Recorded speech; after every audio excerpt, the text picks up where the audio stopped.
श्रीमतेरन्यथा मातृमुनीन्द्राय महात्मने श्रीरंगवासिने भूयात् नित्यश्रीः நித்தியமங்கலம். வியாக்கியான சக்கரவர்த்தியான சுவாமி பெரியவாச்சன் பிள்ளையினுடைய 3000 படி வியாக்கியானம் திருப்பாவைக்கு அமைந்துள்ள அற்புதமான வியாக்கியானத்தின் அவதாரிக்கையிலே அமைந்த வாக்கியம். ஸ்ரீவில்லிபுத்தூரே திருவாய்ப்பாடியாகவும் ஆண்டாள் அனுகரித்தாள் என்று நேற்றைய தினமே தெரிவித்தேன். நடித்தாள் ஆண்டாள். யாரை போலே நடித்தாள் என்றால் திருவாய்ப்பாடியிலே இருக்கக்கூடிய கோபிகைகளைப் போலே நடித்தாள். எதை நடித்தாள் என்றால் திருவாய்ப்பாடியிலே இருக்கக்கூடிய கோபிகைகள் ஒருத்தர் எழுப்பிக் கொண்டு சென்று கண்ணரை எழுப்பி கண்ணரிடத்துக்களே நோன்புக்கு வேண்டிய உபகரணங்களை எல்லாம் வேண்டினாளே அதை நடித்தாள்.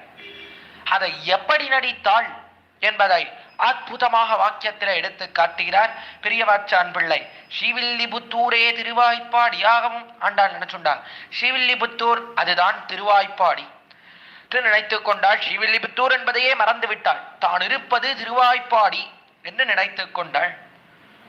அங்குள்ள பெண்கள் இடைப்பெண்களாகவும் என்று அந்த ஸ்ரீவில்லிபுத்தூரில் இருக்கக்கூடிய பெண்கள் இருக்காளே எல்லோரும் இடைப்பெண்கள். நான் ஸ்ரீவில்லிபுத்தூர்ல இருக்கிறவாள்லாம் வேற ஏதோ பெண்கள் கிடையாது, இடைப்பெண்கள், திருவாய்ப்பாடியைச் சேர்ந்த பெண்கள் என்று நினைத்து கொண்டாள். தானும் அவர்களிலே ஒரு தியாகமும் தான் அந்த பெண்களுக்குள்ளே ஒருத்தி, தானும் ஒரு இடைப்பெண் என்று நினைத்து கொண்டாள். வடபெருங்கோயிலே ஸ்ரீநந்தகோபர் திருமாளிகையாகவும் வடபெருங்கோயில் என்று சொல்லக்கூடிய ஸ்ரீவில்லிபுத்தூரில் இருக்கக்கூடிய வடபத்ரசாயி என்ற எம்பெருமான், அந்த எம்பெருமானினுடைய திருக்கோயில், அந்த கோயில்தான் நந்தகோபருடைய திருமாளிகை. அவருடைய கிரகம், நந்தகோபருடைய கிரகம் திருவாய்ப்பாடியில இருக்கக்கூடிய திருமாளிகை. அது இங்க என்ன ஸ்ரீவில்லிபுத்தூர்ல வடபெரும் கோயில், பெருமானுடைய கோயில், அதுதான் நந்தகோபர் திருமாளிகை என்று நினைத்து கொண்டாள். உள்ளே நிற்கிறவன் கிருஷ்ணனாகவும் அனுசந்தித்து உள்ளே இருக்கக்கூடியவன், அந்த வடபெரும் கோயிலுக்குள்ளே சயனித்து கொண்டிருக்கக்கூடிய வடபெரும் கோயில் உடையான் வடபத்ரசாயி, அந்த ஆதி நிலையிலே சயனித்துக் கொண்டிருக்கக்கூடிய அந்த எம்பெருமான், அந்த எம்பெருமான் தான் கண்ணன். கண்ணன் தான் உள்ள படுத்துருக்கான் என்று நினைத்து கொண்டாள். பாவனா பிரகர்ஷத்தாலே அனுகாரம் மூட்டினவாறே இந்த பாவனை அப்படியே ஏற்பட்டது. ஆண்டாளுக்கு ஏதோ பாட்டு பாடும்போது இது ஏதோ ஒரு திருவாய்ப்பாடியாக, திருவாய்ப்பாடியிலிருந்து பாட்டு பாடுறோம் அப்படின்னு நினைத்து கொண்டு வெறும் மேலாக நினைத்து கொண்டு பாசுரம் பாடவில்லை. அப்படியே திருவாய்ப்பாடியிலேயே தான் வாழ்கிறா போலே நினைத்து கொண்டாள். சுத்தி இருக்கிறவர்கள் அப்படியே இடைப்பெண்கள் நடக்கிறா போலே நினைத்து கொண்டாள். உள்ளே வடபெருங்கோயில் அப்படியே பார்ப்பதற்கு நந்தகோபருடைய திருமாளிகை போலவே இருந்தது. உள்ளே சயனித்துக் கொண்டிருக்கக்கூடிய வடபத்ரசாயி கிருஷ்ணன் தான் என்று நினைத்தாள். கிருஷ்ணனை விபவாவதாரமாக சயனித்துக் கொண்டிருக்கிறான், அவன் அர்ச்சையல்ல என்று நினைத்து கொண்டாள். அப்படி பாவனா பிரகர்ஷத்தாலே அனுகாரமானது அவளுடைய மனதிலே முற்றினபடியால என்ன நடந்ததுன்னா ஸ்ரீவில்லிபுத்தூர் எப்படி மாறித்து தெரியுமா? இடைநடையும் இடைமுடியும் இடைப்பேச்சும் முடை நாத்தமுமாய் விட்டது தெரிவிக்கிறார். இடைநடை எல்லோரும் ஸ்ரீவில்லிபுத்தூர்ல இருக்கிறவ அத்தனை பேரும், ஆண்டாள் தொடங்கி அத்தனை பேரும் இடைநடை, இடையர்களைப் போலே நடக்க தொடங்கினார்கள். இடையர்கள் எப்படி நடப்பாளோ அதை போல நடக்க ஆரம்பிச்சார். இடை முடியும், அதற்கு மேலே இடையர்களைப் போலே முடி வந்து சேர்ந்தது. எல்லாருக்கும் முடி எப்படி இருந்து அப்படின்னா இடையர்களைப் போலவே முடியெல்லாம் கூந்தலையெல்லாம் அவிழ்த்து காட்டத் தொடங்கினார்கள். இடை பேச்சும் மேலே இடையர்களைப் போலே பேசத் தொடங்கினார்கள். ஸ்ரீவில்லிபுத்தூரில் இருக்கக்கூடியவர்கள். ஆண்டாள் அவளே இடையர்களைப் போலே பேசத் தொடங்கினாள். அதை பாசுரங்களிலேயே பார்க்கிறோம். கட்டில்னு சொல்றா, அதற்கு மேலே பால் உண்ணோம்ன்றா, நெய் உண்ணோம்ன்றா, இதை போல எரும சிறுவீடு மேய்வான் பரந்தனகான்னு சொல்றா. இதெல்லாம் இடையர்கள் பேசக்கூடிய பேச்சு. அந்த பேச்சு வந்து சேர்ந்தது. அதற்கு மேலே முடை நாத்தமுமாய் விட்டது. ஸ்ரீவில்லிபுத்தூர் ஃபுல்லா எப்படி ஆயிடுத்துன்னா முடை நாத்தம்.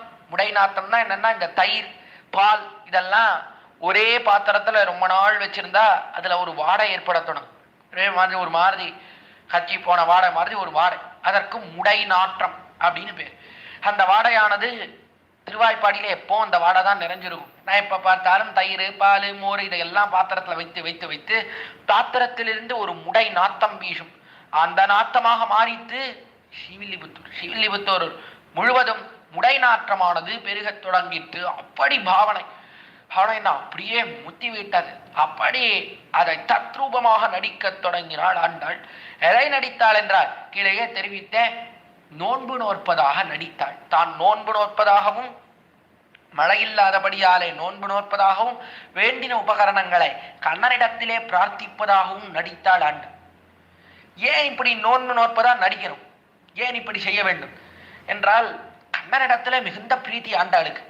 கண்ணன் உடனடியாக வர வேண்டும், அதுக்கு நாம் என்ன பண்ண முடியும் நினைத்தாள் ஆண்டாள். ஆண்டாளுக்கு தெரிஞ்சது, நாம் வேறு ஒரு காரியத்திலே இழிய வேண்டும், வேறு ஒரு கிரியை, வேறு ஒரு செயல், எம்பெருமானை விட்டுவிட்டு வேறு ஒரு செயல்ல இழிந்தால் நோன்பு என்று ஒன்று செய்கிறோம் என்று ஒரு வியாஜம், ஒரு பொய்யை சொல்லி கொண்டு தொடங்கினோமே ஆனால் எம்பெருமான் உடனடியாக வந்து விடுவன். அதனாலே நோன்பு நோற்க போகிறோம் என்று தெரிவித்தாள். ஆண்டாள் நோன்பு நோத்தாளா, ஏதாவது நோன்பு ஏதாவது செய்தாளா என்றால் அப்படியெல்லாம் ஒன்றும் தெரியல. ஆண்டாள் ஒன்றும் நோன்பு நோத்தா அப்படியாக தெரியவில்லை, நோன்பு நோக்கவில்லை. ஆண்டாள் எதுவும் நோன்பெல்லாம் ஒன்றும் நோக்கல, ஆனால் நோன்பு நோற்க போகிறேன் என்று தெரிவித்தாள். அப்போதான் எம்பெருமான் உடனடியாக வருவன். என்னடா அது, அனஞ்ஞானிகையாக இருக்கக்கூடிய ஆண்டாள், என்னையே பற்றி இருக்கக்கூடிய ஆண்டாள் வேறு ஒரு காரியத்திலே இழிவதா, வேற எத்தையோ ஒன்று செய்கிறேன் அதிலே கை வைப்பதா, ஒரு காலத்திலேயும் கூடாது என்று உடனடியாக ஓடி வருவன். அதனாலே நோன்பு நோக்கப் போகிறேன் என்று தெரிவித்தாள் ஆண்டாள். அப்படி தெரிவித்தால் கண்ணன் வருவான்னு சொன்னான். அப்போ ஏன் ஆண்டாள் தன்னுடைய தகப்பன்மார்கள் பின்பற்றின வழியை பின்பற்றவில்லை? ஒரு கேள்வி ஏற்பட்டது. யார் தமப்பன்மார்கள், யார் ஆண்டாளினுடைய அப்பா ஸ்தானத்திலே இருக்கக்கூடியவர்கள் என்றால் பெரியாழ்வார் அப்பா, பெரியாழ்வார் வரிசையிலே இருக்கக்கூடியவர்கள் 10 ஆழ்வார்கள். அதனால இந்த 10 ஆழ்வார்களும் ஆண்டாளுக்கு தகப்பனார் என்று சொல்லலாம். இவெல்லாம் என்ன பண்ணா, இந்த 10 ஆழ்வார்களிலே நம்மாழ்வார், அதற்கு மேலே திருமங்கை ஆழ்வார், இவர்கள் இருவருமே மடலெடுக்கிறேன் என்று தொடங்கினார்கள். ஏன் ஆண்டாள் மடலெடுக்கவில்லை? ஒரு கேள்வி எழுப்பினார். ஏன் ஆண்டாள் மடல் எடுத்திருக்கலாமே, எதுக்கா நோன்பு நோக்கணும்னு சொன்னா எம்பெருமான் எதுக்கா நோன்பு நோக்கணும்னு சொன்னாதான் வருவானா? மடல் எடுக்கிறேன்னு சொன்னாலும் எம்பெருமான் பயந்து போய் வரமாட்டானா? அப்படித்தானே வந்தார். மடல் எடுக்கிறேன்னு திருவெங்கை ஆழ்வார் எம்பெருமானை பயமுறுத்தி கொண்டே இருக்கார். மடல் எடுத்துடுவேன், 2 மடல், சிறிய திருமடல் பெரிய திருமடல் என்று 2 மடல் பாடினாள். மண்ணு மடல் ஊர்வன், மடல் ஊர்வேன், மடலை ஊர்ந்து விடுவேன், ஊர்ந்து விடுவேன்னு சொன்னார். மடலை எடுத்தாரன்னா எடுக்கல, எடுத்து விடுவேன். பெருமானே நீ வரவில்லை என்றால் உனக்கு விபவாவதாரங்களிலே குணம் கிடையாது, அர்ச்சாவதாரத்திலே குணம் கிடையாது என்று சொல்லி மடல் எடுப்பேன் என்று தெரிவித்தார் திருமங்கையாள். இந்த மடல் எடுக்கிறதுனா என்ன, இதெல்லாம் மடல்னா என்ன என்பதை நாம் அறிய வேண்டும். மடல் எடுப்பது என்றால் அக்காலத்தில எல்லாம் ராஜாக்கள்லாம் இருந்த காலத்திலே ஒருவேளை கணவன் அல்லது மனைவி யாராவது ஒருத்தர் பிரிந்து விட்டார்கள் வைத்துக் கொள்வோம். கணவன் மனைவியை கை விட்டுட்டு போயிட்டான். அப்பொழுது மனைவி அவள் மடல் எடுக்கிறாள் என்று வைத்துக் கொள்வோம். இது 2 பேர் பக்கத்திலேயே பொருந்தும். மனைவி அவள் விட்டுட்டு போயிட்டா என்றால் கணவனும் மடல் எடுக்கலாம், கணவன் விட்டுட்டு போயிட்டா மனைவி மடல் எடுக்கிறான்னு வைத்துப்போம். அப்பொழுது அவள் என்ன பண்ணுவள் என்றால், ஒன்றும் குளிக்க மாட்டாள், குளிக்காமல் தலையெல்லாவத்தையும் விரித்து போட்டுக்கொண்டு ஆடையெல்லாம் ஒழுங்கா சரியா உடுத்திக்காமல் அப்படியே அலங்கோலமாக ஆபரணங்களாலே அலங்காரங்கள்லாம் செய்து கொள்ளாமல் வலது கையிலே தன்னுடைய கணவனுடைய உருவப்படம் அதை வைத்துக் கொள்வர். கணவனா இருந்தா அவன் மனைவியினுடைய உருவப்படத்தை வைத்துக் கொள்வர். மனைவி அவள் கணவருடைய உருவப்படத்தை கையில வச்சுப்பார். வைத்துக்கொண்டு இடது கையிலே பண ஓலை, இந்த பண ஓலையினாலே ஒரு குதிரையை போலே, குதிரை எப்படி இருக்குமோ அதை போலே ஒரு வடிவத்தை செய்து அதை இடது கையிலே வைத்துக்கொண்டு அதாலே மேல உடம்புல ஃபுல்லா அடிச்சுப்பா, உடம்பு மேல எல்லாம் அடித்துக் கொள்வார்கள். அடித்துக்கொண்டு படுபாவி இருக்கானே இந்த கணவன், என்னுடைய கணவன் என்னோட சேர்ந்து வாழ்றேன்னு வந்தான், என்னிடத்துல ரொம்ப பிரீத்தி இருக்கிறா போலே வந்தான், கடைசியிலே என்னை கைவிட்டு விட்டு சென்று விட்டான், நீங்கள் தான் எப்படியாவது அவனையும் என்னையும் சேர்த்து வைக்க வேண்டும் அப்படின்னு சொல்லிட்டு அந்த ஓலையாலே மேலே அடித்து கொண்டு ஊரெல்லாம் சுத்தி வருவார்கள். வந்தவாறே அந்த ஊர்ல இருக்கிறவா அவள்லாம் பார்த்தா ஐயோ பாவம்னா, ஒரு பெண் இப்படி கஷ்டப்பட்டு உடம்பெல்லாம் இந்த மடலை எடுத்து அடிச்சுட்டு இப்படி வீதி வீதியா திரிஞ்சு வராளே, இவளையும் இவனுடைய கணவனையும் சேர்த்து வச்சுட்டு என்று இறக்கப்பட்டு அந்த ஊர் மக்கள் எல்லாம் போய் அந்த கணவனிடத்திலே பேசி சேர்த்து வைக்க முயற்சி செய்வார்கள். அல்லது அந்த ஊரினுடைய ராஜா தார்மீகராக இருந்தால் அவனே பார்ப்பன். பார்த்து நேரா போய் அந்த கணவனிடத்திலே பேசி, யார் அந்த கணவன், அவனை போய் சேர சொல் என்று தெரிவித்து அந்த கணவனையும் மனைவியையும் சேர்த்து வைப்பன். அல்லது கணவன் அவன் மடல் எடுத்தால் மனைவி இடத்திலே பேசி மனைவியையும் கணவனையும் சேர்த்து வைப்பன் ராஜா அல்லது ஊர் மக்கள் சேர்த்து வைப்பார்கள். இதுதான் மடல் எடுப்பது என்பது. அதை போலே திருமங்கையாழ்வார் அவர் என்ன சொன்னார்? நான் மடல் எடுக்கிறேன். பெருமான் படத்தை கையில வச்சுண்டு இவனுக்கு ஒரு குணமும் கிடையாது. விபவாவதாரத்திலே ராமனுக்கு குணம் கிடையாது, கண்ணனுக்கு குணம் கிடையாது, வாமனனுக்கு குணம் கிடையாது, இவர்களுக்கெல்லாம் குணம் கிடையாதுன்னு மடல் எடுப்பேன் என்று தெரிவித்தார். சிறிய திருமடலிலே. பெரிய திருமடல்ல அர்ச்சாவதாரத்திலே குணம் கிடையாது. எம்பெருமான் அங்கங்க கோயில் கொண்டு எழுந்தருள் இருக்கிறானே அந்த எம்பெருமான்களுக்கு குணம் கிடையாது என்று மடல் எடுப்பேன்னு தொடங்குகிறேன். மடல் எடுத்துடுவேன், பெருமானே வரலன்னா மடல் எடுப்பேன் என்று தெரிவித்தார். கடைசியிலே எம்பெருமான் வந்து சேர்ந்தான். அதனாலே மடல் எடுக்கவில்லை. இன்னைக்கும் போனா திருவாலி திருநகரி ஸ்ரீ திருமங்கையாழ்வாரினுடைய அவதார ஸ்தலம் அவ்விடத்திற்கு போனா அவருடைய கூப்பின கை, ரெண்டு கையும் அப்படி கூப்பி கொண்டிருக்கிறார். கூப்பி கொண்டிருக்கக்கூடிய கையுக்கு நடுவிலே பார்த்தா ஒரு சின்ன இடம். அந்த கைக்கு நடுவிலே ஒரு இடத்திலே மடலை வைத்துக் கொண்டிருப்பார். கைக்கு நடுவில் பார்த்தா மடலை சேவிக்கலாம். இந்த இடத்துல மடல் அப்படி ஓலையை போலே மடலானது இருக்கும். இன்றைய தினமும் வச்சுட்டு இருக்கார். வைத்துக் கொண்டு எம்பெருமான இடத்திலே தெரிவித்துக் கொண்டிருக்கிறார். எம்பெருமானே, என்னை விட்டு விட்டு சென்ற என்னால் கையை விரிச்சுடுவேன், மடலை எடுத்து விடுவேன். மடல் உள்ள கைக்குள்ள வச்சு மூடின்னு இருக்கேன். நீ வரலன்னா இப்படி பிரிச்சு காட்டி இவன் குணம் கிடையாது, இவனுக்கு குணம் கிடையாது என்று தெரிவித்து விடுவேன். அதனாலே எம்பெருமானே நீ வந்துடு என்று இன்னும் பயமுறுத்தி கொண்டு கைக்குள்ளே வைத்துக் கொண்டிருக்கிறார் திருமங்கையாழ்வார்.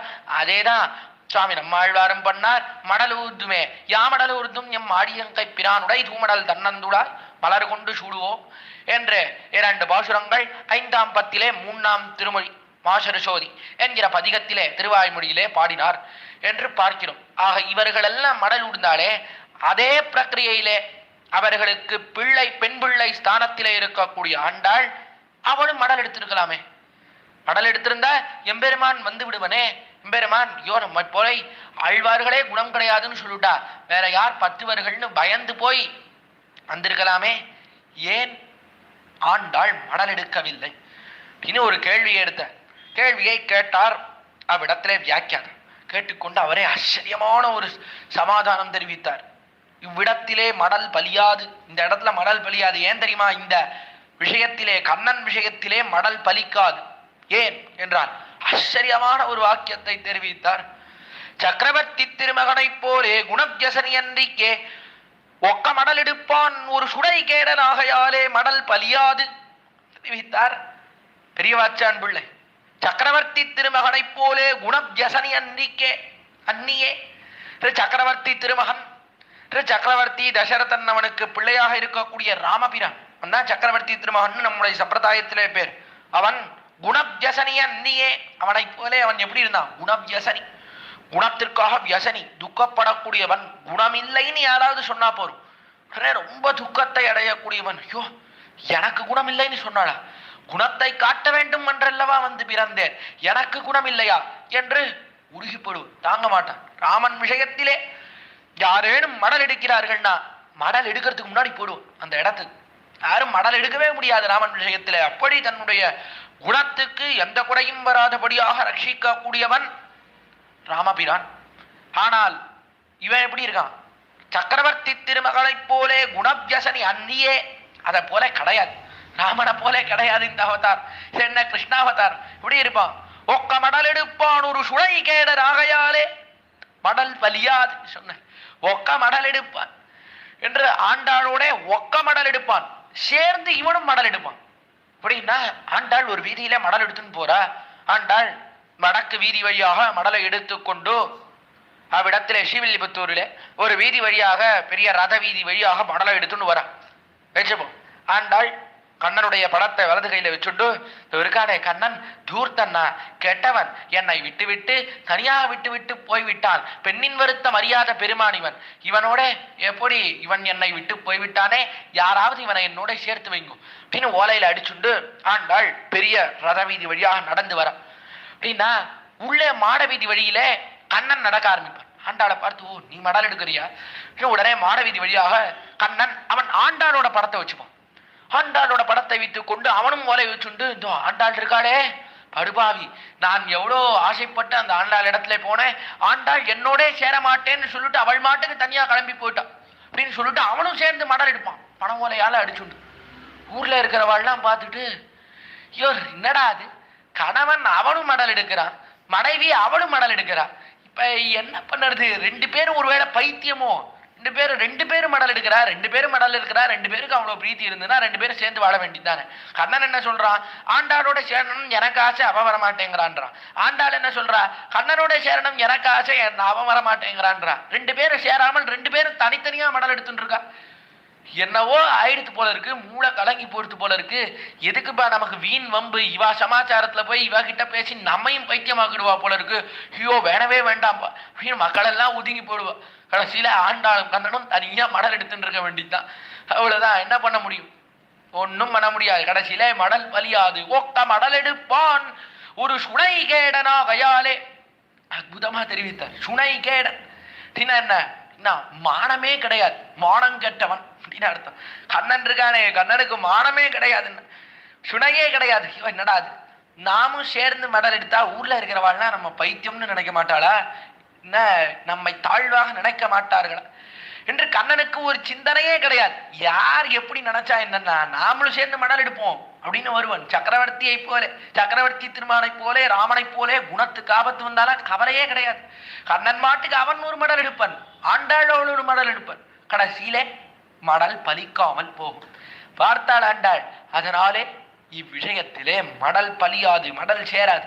அதனாலே நாம் நோன்பு நோற்போம் என்று நினைத்தால், நோன்பு அது பூர்வர்கள் செய்தது, அதையே நாமும் நோற்போம், நாமே அனுஷ்டிப்போம் என்று தெரிவிப்போம் என்று நினைத்தால், நோன்பு நோக்கிறேன் என்று சொல்லி திருப்பாவையை தொடங்கி கடைசியிலே எம்பெருமானே மத்தனங்காமங்கள் அவன் திருவடியிலே கைங்கரியத்தை பிரார்த்தித்து தலை கட்டக்கூடிய ஆச்சரியமான திவ்ய பிரபந்தம் தான் திருப்பாவை.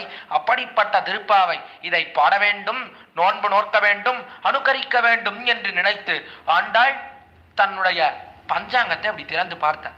என்ன நாள் வந்திருக்கிறது என்று பார்த்தா ஆச்சரியமான ஒரு நாள் வந்தது. எப்படிப்பட்ட நாள் வந்தது, எம்பெருமானோட சேர வேண்டும் நினைத்த காலத்திலேயே இப்படி ஒரு நாள் வந்து சேர்ந்திருக்கிறது என்று அந்த நாளை கொண்டாடுகிறாள் ஆண்டாள். நமக்கு அப்படி நாள் வருமோ?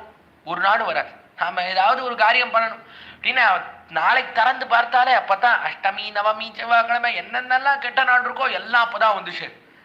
ஆனால் ஆண்டாள் அவள் எம்பெருமானோட சேர வேண்டும், நல்ல காரியம் செய்ய வேண்டும் நினைத்தாள்.